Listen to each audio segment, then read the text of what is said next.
Do you know what I was thinking the other day? Not everybody is an expert in mixing and adjusting audio.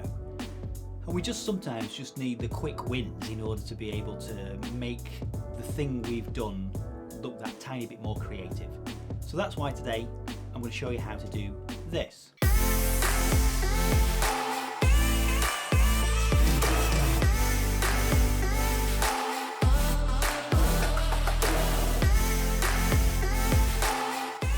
Just on a hamster wheel and you're just trying to basically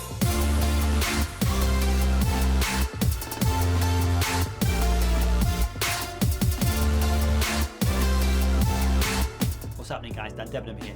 We're going to learn how to add reverb to a song, to the end of a song, and that way you can switch between scenes and end the music without just doing a straight fade out or a straight cut.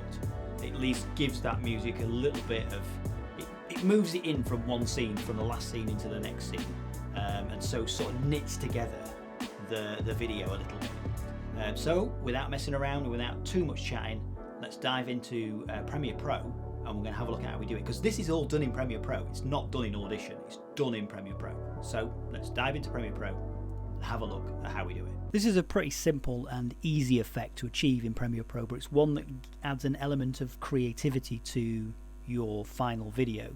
It feels better than just a simple fade in or fade out, and that's just better than just clicking the pen tool and sticking 2 dots on and then dragging the volume to 0 decibels, or going into the effects tab, for instance, grabbing the standard fade out, audio fade out, and dragging that on.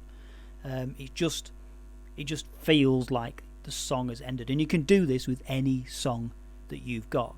It works with anything.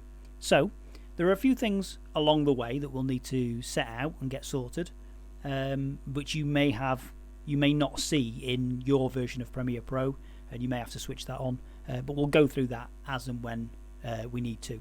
So first things first, what we need to do is find a place where we want this song to end in amongst this short little clip that we've just created in order for this tutorial. We know the video's about this long, so we know it's going to have to end somewhere around here. So let's play. Yeah, you see, I think it needs to end somewhere around here where the song builds back in again. So I think probably around about there. So I'm going to hit C on my keyboard, which is going to bring up the razor tool. You can of course go to the tool panel and pick the razor tool from there, but it's easy just to hit C. I'm then going to hit V again, which brings the selection tool up. Now by default, I think Premiere Pro that adds in a couple of audio tracks anyway, and what we're going to need to do is use 2 audio tracks in this effect in order to make it work. So first things first, with snapping turned on, because we're not going to use keyboard shortcuts and all the rest of it for dragging stuff about, we're just going to use the mouse because that's the sort of thing that you would do anyway. So we're just going to drag that down into track 2. So audio track 2, we've got audio track 1, audio track 2, and then move on consecutively. So in essence what happens is this song just plays along as if it was on one audio track, because it's cut and it just carries on as normal, but it's a lot longer than the video, and we'll sort that out at a later time.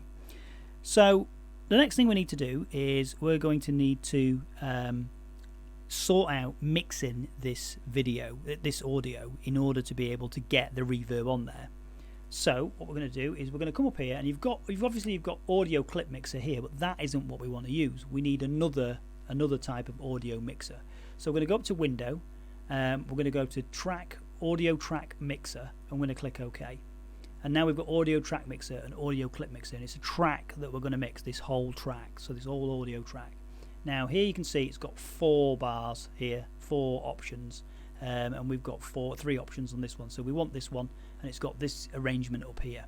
Now if you want to show the rest of it, which you're going to need to do, you're going to need to click this little arrow in the corner, and that's going to bring you down everything that you need in order to be able to do what you need to do. So what you're going to do is you're going to come here, you're going to click on this little arrow, you're going to go to Reverb, Studio Reverb, and then it's going to appear here. And in order to be able to see the Studio Reverb, what we're going to need to do is double click on it. So we double click on it, and we've now got another little box up here, which is essentially the studio reverb. It's got a little blue cut square in this corner which shows that it's off at the moment. We're going to turn it on, and what we're going to do is we're going to look and we're going to see how we can sort out this song. Now the easiest way of doing that is to just drag the decay and just drag it down until it's to taste this as well. So you can mess with it as much as you like, so do it in small increments until you've got what you want it to be like. So in essence what we've got is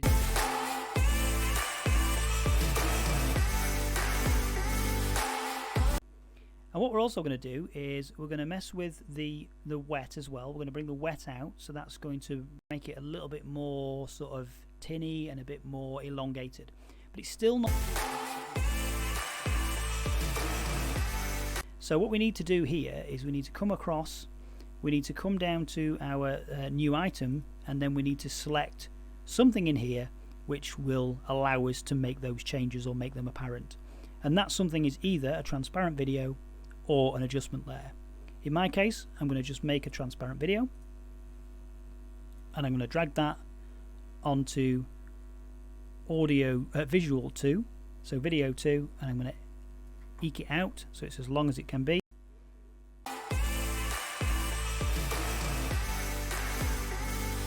Now what we're going to do is we're going to shorten this so that this ends up being here. So we're now just dragged it forward so that we know it ends there. And now it just plays out. Now it's still, this video is very, very long, and we know it ends roughly around about there, but we want it to end a bit further forward. So what we're going to do is we're going to drag this video forward to about here. And what we're going to do now is we're going to click off of this, and we're going to come across to this little icon here. That's the show keyframes icon. And we're going to show keyframes, we're going to track keyframes, we're going to show the keyframe tracks rather than the video ones, because normally you'd see clip keyframes, so you'd see the keyframes in here up in your effects control panel, so you'd see if a video is selected, for instance, you'd see keyframes here, but actually we want the track keyframe, so we want everything. If you haven't got this, if you right click on here and customize, you should be able to find this icon and then add it into your bar. So what we're going to do is we're going to go and we're going to select track keyframes, and we're going to select volume, and that's going to bring the line up, and that's this line here that you can see in the volume here.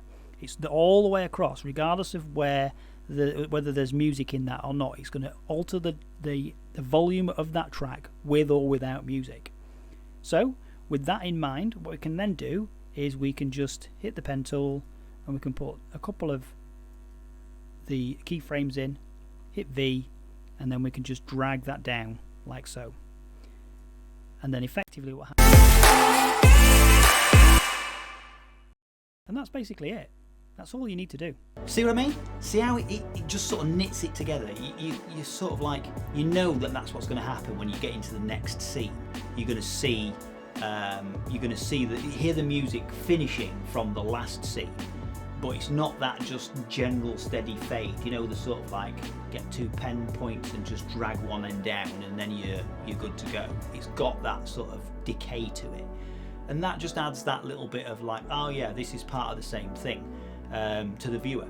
So with that, I hope that was really, really useful, and I hope that you're able to put that to some use in your projects, and I'll see you guys in the next one. Peace!